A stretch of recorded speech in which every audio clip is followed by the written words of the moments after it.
This is the National Video Journalist Network.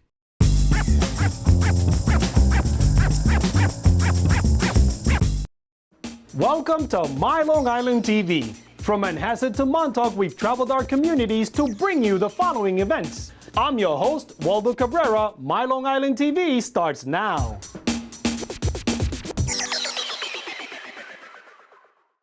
Everyone say, I can't cook, I don't have time to cook. Well, you don't need that much time to cook well. Well, we're here at the Art Center for an interview, a film screening, and a post-screening Q&A for the renowned and legendary chef, Jacques Pepin.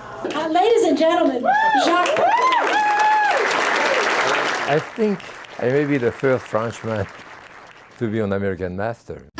What should every chef know? Just ask Jacques Pepin, the American master who taught us how to make our own magic in the kitchen. Well, I came to America in 1959. I only came here for a year. I wanted to learn the language, to what was going on, and it's 55 years ago. 6 months after I was here, I knew the trinity of cooking, which is James Beard, Julia Child, and Craig Claiborne. So you can see that the food world at the time was very, very minute and very small, which is quite different now. Have you had any particularly interesting memories, political or others, from your time with Charles de Gaulle? Well, no, in the kitchen you didn't get involved too much with what was going on in the government. I cooked for the president in France, 56 and 58. I finished with General de Gaulle. The cook was in the kitchen and no one ever came. If anyone came to the kitchen, it was to yell at you because something went wrong or whatever. So it is a totally different world today. I want to show you some technique. To watch Jacques do the omelette. Elegance. A couple of months ago, and there was a woman, a food historian, who said that there is 405 cookery shows on television. So, I'm part of it, and it's certainly very exciting. Working on this for the last couple of years, asked, well, what's he really like? And it's like, well, you see, what Jacques presents on camera is there is really no distinction between who he is as a person, and that's... When I was in my late 20s or early 30s, I had the chance to meet Jacques in San Francisco, and we developed together what became his first really successful television series about cooking called Today's Gourmet. So when the opportunity came to actually make a program, not a cooking instruction program, but actually a biography of Jacques, I was extremely excited. Delight in the art of craft when you meet Jacques Pepin on American Masters. They don't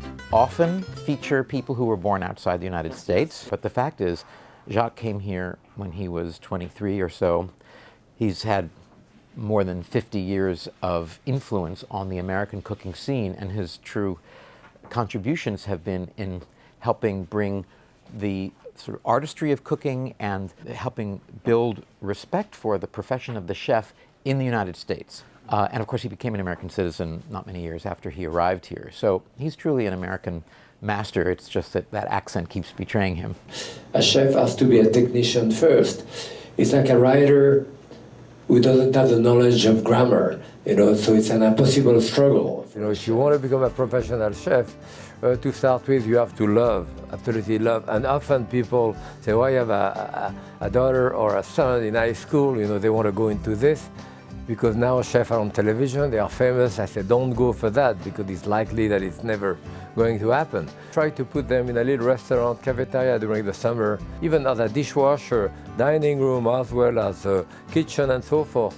And if the kids still have the bug at the end of the summer too, then maybe he's ready for that. You really have to love it, to love to give, to love to cook. You still work 12, 14, 15 hours a day, 7 days a week, for all of the holiday. Probably get varicose vein by the time you're 40 years old. So yeah, you do have to love it. That's the only reason.